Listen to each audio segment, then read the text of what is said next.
Hello friends, welcome to Academic Study Center. In this video, we will discuss about DC current generators.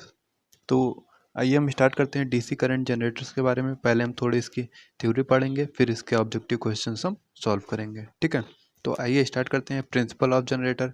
An electrical generator is a machine which convert mechanical energy और power into electrical energy और power. It works on the principle whenever a conductor cut magnetic flux, dynamically induced EMF in the produced in it according to the Faraday law of magnetic induction, ठीक है। तो जब हमारा कोई conductor क्या करता है, मैग्नेटिक फ्लक्स को कट करता है, तो उसमें क्या इंड्यूस हो जाता है, उसमें ईएमएफ जनरेट हो जाता है, ठीक है। तो जो क्या करता है फैराडे, ये किसका लॉ है, ये फैराडे के लॉ से आप जानते हैं, ठीक है, इलेक्ट्रोमैग्नेटिक इंडक्शन के लॉ से, ठीक है। जब हमारा कोई कंडक्टर क्या करता है, मैग्नेटिक फ्लक्स को कट करता है, तो उसमें ईएमएफ जनरेट हो जाता है। जब ईएमएफ जनरेट हो जाता है तो उससे क्या जनरेट हो जाती है, इलेक्ट्रिसिटी जनरेट हो जाती है, ठीक है। तो जनरेटर हमारा क्या होता है, जनरेटर क्या है, जनरेटर ऐसी डिवाइस है जो electrical generator is a machine which convert mechanical energy, जो मैकेनिकल एनर्जी को किस में कन्वर्ट करती है, इलेक्ट्रिकल एनर्जी और पावर में कन्वर्ट करती है, ठीक है। ये किसके नियम पे काम करती है, ये Faraday law of electromagnetic induction के लॉ पे काम करती है, ठीक है। तो अब देख लेते हैं parts of a DC machine. इसके दो पार्ट होते हैं, एक स्टेशनरी पार्ट होता है, एक क्या होता है, रोटेटिंग पार्ट इसका होता है, ठीक है। स्टेशनरी पार्ट जो होता है designed mainly for the producing magnetic flux. तो जो हमारा स्टेशनरी पार्ट होता है वो क्या करता है, मैग्नेटिक फ्लक्स प्रोड्यूस करता है, और जो रोटेटिंग पार्ट होता है वो क्या करता है, कॉल्ड आर्मेचर। इसको क्या कहते हैं, आर्मेचर कहते हैं। Where the mechanical energy is converted into electrical energy. तो आर्मेचर हमारा क्या पार्ट है, रोटेटिंग पार्ट है, जो क्या जहाँ पे क्या होता है, मैकेनिकल एनर्जी हमारी किस में, इलेक्ट्रिकल एनर्जी में कन्वर्ट होती है, ठीक है। तो जैसा कि आपको ये किसका डायग्राम, ये आपको डीसी जनरेटर का डायग्राम दिया गया है, ठीक है। ये आपको क्या है, यहाँ पे क्या हो रहा है, रोटेशन हो रहा है, ठीक है। ये आपको क्या लिखा हुआ है, रोटेशन लिखा हुआ है।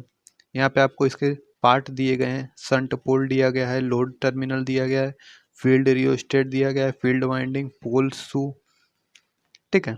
यहाँ पे ये क्या है, ये पोल्स आपको दिए गए हैं, ये एस है, ये भी एस है, एंड ये एन है, ये क्या है, ये भी एन है। मीन्स सामने के दोनों पोल्स क्या है, नॉर्थ पोल, और सामने के दोनों पोल क्या है, साउथ पोल हैं, ठीक है। ये क्या लगे हुए हैं, ये आपको वाइंडिंग्स लगी हुई हैं, ठीक है। इसको हम क्या कहते हैं, इसको हम फील्ड वाइंडिंग कहते हैं। ये आपको दिख रही होंगी वाइंडिंग्स, तो इसको हम कौन सी वाइंडिंग कहते हैं, फील्ड वाइंडिंग कहते हैं, ठीक है। और ये आपको क्या दिख रहा है, आर्मेचर कंडक्टर। तो ये आपको क्या दिख रहा है, रोटेटिंग पार्ट जो होता है उसे हम क्या कहते हैं, आर्मेचर कंडक्टर कहते हैं, ठीक है।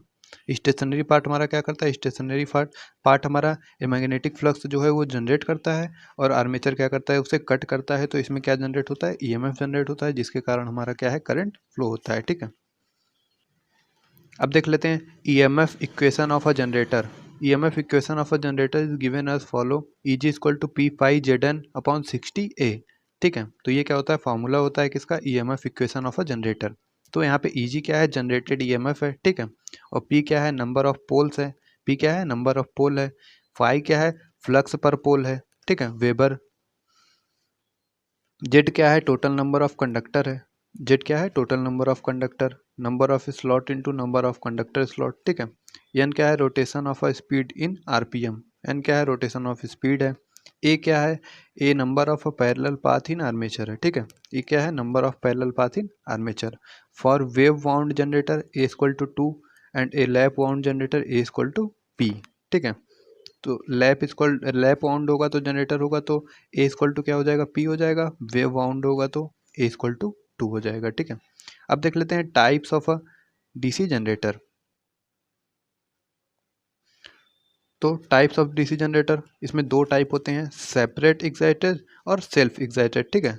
तो दो टाइप के होते हैं, जो हमारा सेपरेटली जो हमारे एक्साइटेड होते हैं वो क्या होते हैं, are two generator whose field magnet are energised from an independence external source of a DC current, ठीक है। तो सेपरेट जो हमारे एक्साइटेड होते हैं वो क्या होते हैं, दो generator whose field magnet are energized from an independent external source of a DC current। तो ये इनका सोर्स क्या होता है, इनका सोर्स जो हमारा होता है ये एक्सटर्नल होता है, ठीक है। जो हमारे सेल्फ एक्साइटेड होते हैं इनका क्या होता है, whose field magnet are induced by the current produced by the generator themselves. तो ये किसके द्वारा होते हैं, इनमें जो खुद इनके में करंट प्रोड्यूस होता है वही क्या करते हैं, उसका यूज ये करते हैं, ठीक है। तो जो फील्ड मैग्नेट होते हैं, जो करंट जनरेटर में हमारे जनरेट होता है, उसी का यूज़ इनकी फील्ड मैग्नेट करते हैं, ठीक है। इनके लिए एक्सटर्नल सोर्स का यूज होता है। तो these generator can be divided into accordance with how the field winding is connected into the generator। तो फील्ड वाइंडिंग हमारे जनरेटर पे जो कनेक्ट होती है उसके आधार पे क्या करते हैं, हम जनरेटर को डिवाइड करते हैं। तो कितने प्रकार का, shunt wound generator, compound wound generator, ठीक है, और सीरीज वाउंड जनरेटर। तो शंट और सीरीज, और ये क्या है, कंपाउंड। तो जो कंपाउंड होते हैं वो दो टाइप के होते हैं, शॉर्ट शंट और लॉन्ग शंट, ठीक है। एक आपको दिया है शंट वाउंड, दूसरा क्या है, सीरीज वाउंड, ठीक है। ये आपको क्या दिए गए हैं, ये आपको फिगर दिए गए हैं। ये क्या है, सेपरेटली एक्साइटेड है, तो इसके लिए क्या होगा, इसके लिए एक्सटर्नल सोर्स का यूज होगा डीसी करंट के। और शंट वाउंड है ये क्या है, शंट वाउंड जनरेटर आपको दिया गया है। तो इसमें क्या लगे हुए हैं, ये आर्मेचर लगा हुआ है। ये क्या है, शंट फील्ड है, ठीक है। ये क्या है, शंट फील्ड है, एंड ये क्या है, आर्मेचर है, ठीक है। ये क्या आपका लगा हुआ है, लोड लगा हुआ है। ये क्या है, shunt wound generator. Series wound generator देख लीजिए, तो जो आर्मेचर है और जो सीरीज फील्ड है, ये दोनों क्या है, ये दोनों आपके सीरीज में कनेक्टेड है। यहाँ पे क्या है, शंट फील्ड जो है, आर्मेचर जो है, वो किस में कनेक्टेड है, पैरेलल में कनेक्टेड है। तो जो पैरेलल में कनेक्ट होगा उसे क्या कहेंगे, शंट वाउंड कहेंगे। और जो सीरीज में कनेक्टेड होंगे उन्हें क्या कहेंगे, उन्हें हम सीरीज वाउंड कहेंगे, ठीक है। अब जो कंपाउंड हमारे दो टाइप के थे, लॉन्ग शंट और शॉर्ट शंट। तो short shunt compound wound generator क्या है, ये हमारे क्या है, short shunt compound wound generator है, तो ठीक है। तो यहाँ पे जो आपको आर्मेचर और ये जो फील्ड वाइंडिंग आपको दिख रही है, किस में दिख रही है, पैरेलल में दिख रही है, ठीक है। तो यहाँ पे क्या है, ये शॉर्ट शंट है। और लॉन्ग शंट में क्या होगा, लॉन्ग शंट में जो फील्ड वाइंडिंग होगी वो क्या है, उसकी लेंथ ज़्यादा होती है, ठीक है। शंट फील्ड की लेंथ आप जैसे कि देख पा रहे होंगे, यहाँ पे क्या है, लॉन्ग है, यहाँ पे क्या है, शॉर्ट है, ठीक है। यहाँ पे इसकी लेंथ पूरा आर्मेचर यहाँ से लेके यहाँ तक है, ठीक है। तो ये हमारा क्या है, long shunt compound wound generator, और ये क्या है, short shunt compound wound generator, ठीक है। इसमें क्या होते हैं, आर्मेचर और फील्ड वाइंडिंग क्या है, पैरेलल में कनेक्टेड होते हैं। अब हम देख लेते हैं लॉस इन डीसी जनरेटर, ठीक है। तो हमारे जो लॉस होते हैं डीसी जनरेटर में, वो कौन कौन से लॉस होते हैं, ठीक है। टोटल लॉस जो हमारा होता है वो क्या होता है, copper loss plus iron loss plus mechanical loss, ठीक है। तो कॉपर लॉस में क्या होता है, armature copper loss I A square R A, ठीक है। तो आर ए क्या है, आर्मेचर का रेजिस्टेंस, एंड आई ए क्या है, आर्मेचर का करंट, ठीक है। तो ये क्या होता है, ये होता है 30 से 40% of a full load loss, ठीक है। संट कॉपर लॉस क्या होता है, I S H square R S H, ठीक है। तो संट क्या है, संट में जितना करंट होगा और संट का रेजिस्टेंस, ठीक है। संट जनरेटर पार्शियली कांस्टेंट, ठीक है। तो ये क्या होता है, जो हमारा संट कॉपर लॉस होता है, ये क्या होता है, कांस्टेंट होता है। ये टोटल जो होते हैं, ये क्या होते हैं, 20 to 10% of a full load loss ये होते हैं, ठीक है। और जो सीरीज हमारा, सीरीज कॉपर लॉस और संट कॉपर लॉस, ये दो प्रकार के होते हैं। इसमें क्या है, सीरीज कॉपर लॉस आपको दिया गया है, सीरीज करंट का स्क्वायर इंटू सीरीज का रेजिस्टेंस, ठीक है। The loss due to brush contact resistance is usually included the armature copper loss, ठीक है। अब देख लेते हैं आयरन लॉस में क्या आता है। आयरन लॉस में आपका आता है हिस्टेरिसिस लॉस, ठीक है। हिस्टेरिसिस लॉस में क्या होता है, P H equal to eta B max की पावर 1.6 एफ बी वॉट, ठीक है। ये आपको क्या दिया, हिस्टेरिसिस लॉस। ये क्या है, ईडी करंट लॉस, ठीक है। तो आयरन लॉस में क्या, दो टाइप के आते हैं, hysteresis loss and eddy current loss, ठीक है। P E equal to K B का स्क्वायर, बी मैक्स का square, F square T square V watt, ठीक है। These losses are partially constant for the shunt and compound wound generator। तो जो हमारे iron loss होते हैं ये क्या होते हैं, ये हमारे कांस्टेंट होते हैं for shunt and compound wound generator, ठीक है। आयरन लॉस हमारे क्या होते हैं, ये कांस्टेंट होते हैं। 20 to 30% of a full load loss, ये हमारे क्या थे, 20 to 10, और ये क्या थे, 20 to 30। मैकेनिकल लॉस में क्या आता है, friction loss and vintage loss, ठीक है। ये क्या होते हैं, ये 10 से 20% हमारे फुल लोड लॉस के होते हैं, ठीक है। तो आइए अब क्वेश्चंस को हम डिस्कस करते हैं। पहला क्वेश्चन आपको दिया हुआ है, lamination of a core are generally made of cast iron, carbon, silicon steel, stainless steel. तो ये किसका बना होता है, सिलिकॉन स्टील का बना होता है, ठीक है।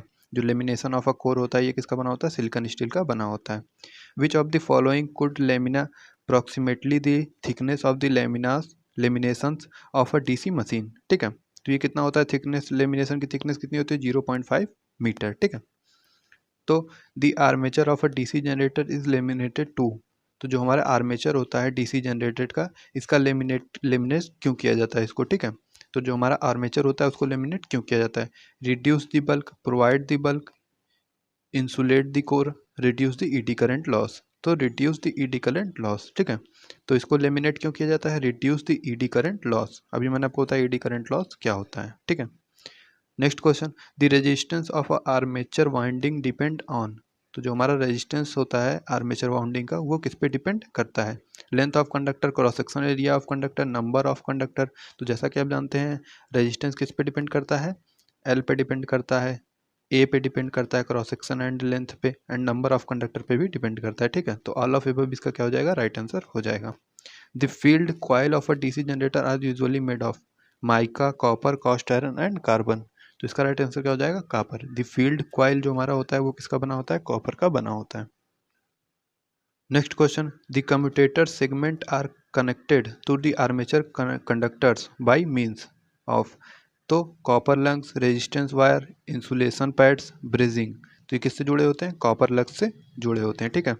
इन अ commutator copper is harder than mica and copper are equally hard, mica is harder than copper and none of above। तो जो कम्यूटेटर होते हैं उसमें हमारे क्या होते हैं? Mica is harder than copper, ठीक है। माइका हमारा क्या होता है? कॉपर से हार्ड होता है, ठीक है। तो आइए हम कम्यूटेटर के बारे में देख लेते हैं पहले कि कम्यूटेटर का क्वेश्चन आपको आ रहा है तो कम्यूटेटर क्या होता है, ठीक है। तो फ्रेंड्स कम्यूटेशन क्या होता है? Commutation means the process of a current collection by the brush or the changes which take place in the coil during the period of a short circuit by a brush, ठीक है। the period during which this happened called commutation period। तो commutation क्या होता है? commutation means होता है the process of a current collection by the brush, ठीक है। तो जो current collection होता है ब्रश के द्वारा वो क्या कहलाता है हमारा? वो commutation कहलाता है, ठीक है। और the change which take place in the coil during the period of a short circuit. तो शॉर्ट सर्किट जो हमारे ब्रश के द्वारा होता है उसका जो पीरियड होता है, मतलब जितने टाइम में वो होता है, तो ये क्या कहलाता है? The period during which this happens, ये हमारा क्या कहलाता है? कम्यूटेशन पीरियड कहलाता है, ठीक है। तो two method are available for improving commutation, that is the making current in the short circuit coil attend its full value in its reverse direction by the end of the short circuit period, ठीक है। तो ये हमारा क्या है? ये आपको coil current दिख रहा होगा और ये क्या है? कम्यूटेशन टाइम है, ठीक है। ये क्या है? ये आपको कम्यूटेशन पीरियड दिया गया है, ठीक है, TC. In this method the low resistance copper brush are replaced by comparatively high resistance carbon brush. तो हम पहला इंप्रूव करने का मेथड क्या है? हम जो हमारे लो रेजिस्टेंस कॉपर ब्रश होते हैं इनको हम किससे रिप्लेस कर देते हैं? हाई रेजिस्टेंस कार्बन ब्रश से रिप्लेस कर देते हैं, ठीक है। तो कम्यूटेशन हमारा इम्प्रूव करने का क्या तरीका है? लो रेजिस्टेंस कॉपर ब्रश को हम किससे इम्प्रूव कर देते हैं? हम हाई रेजिस्टेंस कार्बन ब्रश से रिप्लेस कर देते हैं, ठीक है। कार्बन ब्रश के एडवांटेज क्या है? They have high contact resistance, ठीक है। इनका कॉन्टैक्ट रेजिस्टेंस क्या होता है? हाई होता है, ठीक है। It is useful for having good commutation. They lubricated and polish by the commutator and it rotates, ठीक है। In the event of sparking the carbon brush will damage the commutator less in comparison to copper brush, ठीक है। तो in the event of sparking, जब sparking होती है तो carbon brush will damage the commutator less, ठीक है। तो कार्बन हमारा जो डैमेज होता है वो कम्यूटेटर को क्या होता है? लेस डैमेज करता है, ठीक है। और जो हमारे कॉपर ब्रश होते हैं ये क्या करते हैं? कम्यूटेटर को हाईली डैमेज करते हैं, ठीक है। तो यही क्या है? एडवांटेज है। तो हम क्या करते हैं? लो रेजिस्टेंस कॉपर हमारे ब्रश जो होते हैं उसको हम किससे रिप्लेस कर देते हैं? हाई रेजिस्टेंस कार्बन ब्रश से रिप्लेस कर देते हैं, ठीक है। तो अब आगे देखते हैं questions. In DC generator the pole shoes are fastened to the pole core by rivet, countersunk screw, brazing and welding. तो इसका क्या होगा? काउंटर संक स्क्रू, ठीक है। Next question, according to Fleming right hand rule for the finding the direction of induced EMF when the middle finger points out in the direction of induced EMF, fourth finger will be direction of point, ठीक है। तो according to Fleming's right hand rule for the finding the direction induced EMF when middle finger is points out the direction of induced EMF, four finger will point out the direction, ठीक है, line of force. तो इसका right answer क्या हो जाएगा, line of force. तो जो हमारी मिडिल फिंगर होती है वो किसको ईएमएफ इंड्यूस करती है, वो ईएमएफ को शो करती है, ठीक है। तो जो हमारी फोर्थ फिंगर होगी वो किसको शो करेगी, वो लाइन ऑफ फोर्स को शो करेगी। Fleming right hand rule regarding direction of induced EMF, ठीक है। तो क्या हमारा करेक्ट स्टेटमेंट है, magnetic flux direction of current flow and resistance force, magnetic flux direction of motion and direction of induced EMF, magnetic field strength induced voltage and current, magnetic flux direction of a force and direction of a motion of a conductor, ठीक है। तो इसका right answer क्या है, इसका right answer B है। क्या क्या होता है, मैग्नेटिक फ्लक्स होता है, डायरेक्शन ऑफ मोशन होता है और इंड्यूस्ड ईएमएफ की डायरेक्शन होती है, ठीक है। तीन चीजें होती हैं। Next question. While applying Fleming's right-hand rule to find the direction of induced EMF, the thumb point out the direction of a motion of a conductor if a fourth finger along the line of the flux, ठीक है। अगर हमारी क्या है, fourth finger क्या है, fourth finger हमारी जो है वो क्या है, लाइन ऑफ फ्लक्स की डायरेक्शन में है, तो जो हमारा थंब है, थंब मीन्स अंगूठा, वो किसकी डायरेक्शन शो करेगा, वो मोशन ऑफ अ कंडक्टर की डायरेक्शन शो करेगा, ठीक है। तो जैसा कि आप देख पा रहे होंगे, ये क्या है, ये हमारे मोशन के डायरेक्शन को थंब हमारा शो करता है, ठीक है। जो हमारे कंडक्टर का मोशन है, जैसे कि आप यहाँ क्या मान लीजिए, एक आप प्लेट मान लीजिए, ठीक है। ये हमारी क्या है, कंडक्टर प्लेट है। ये क्या है, ये क्लॉकवाइज डायरेक्शन कर रही है, ठीक है, क्लॉकवाइज मोशन कर रही है, ठीक है। जैसे कि ये क्लॉकवाइज मोशन कर रही है, तो इसका मोशन कैसे होगा, इस प्लेट का मोशन अप होगा एंड इस साइड का मोशन क्या होगा, डाउन होगा, ठीक है। तभी तो ये क्लॉकवाइज मोशन कर पाएगी, ठीक है। यहाँ का मोशन क्या होगा, अप होगा, ठीक है। तो हमने क्या माना, इसको मोशन को इस डायरेक्शन में मान लिया, ठीक है। तो हमारी जो फोर फिंगर है वो किस डायरेक्शन में रहेगी, मैग्नेटिक फील्ड की डायरेक्शन में रहेगी या मैग्नेटिक फ्लक्स की डायरेक्शन में रहेगी, ठीक है। लाइन ऑफ मैग्नेटिक फ्लक्स मैंने आपको बताया, तो मैग्नेटिक फील्ड की डायरेक्शन में क्या होती है, मैग्नेटिक फ्लक्स होती है, ठीक है। ये क्या है, फ्लक्स की, मैग्नेटिक फ्लक्स की डायरेक्ट मोशन आपका किस डायरेक्शन में होता है, थंब से शो होता है मोशन। और जो हमारा सेकेंड हमारी जो मिडिल फिंगर होती है वो किसको शो करती है, वो ईएमएफ को शो करती है, ठीक है। ये क्या है, ये फ्लेमिंग का राइट हैंड रूल है, ठीक है। तो आप देख पा रहे होंगे कि ये थंब हमारा किसको शो करता है, motion of conductor. Four finger हमारी किसको शो करती है, मैग्नेटिक फील्ड। तो हमारी जो हमारी मिडिल फिंगर होगी वो किसको शो करेगी, वो ईएमएफ को शो करेगी, ठीक है। तो thank you friends, thanks for watching this video, like share and subscribe my channel. Next video में मैं इसके आगे के क्वेश्चंस आपके साथ डिस्कस करूंगा, ठीक है। Thank you friends.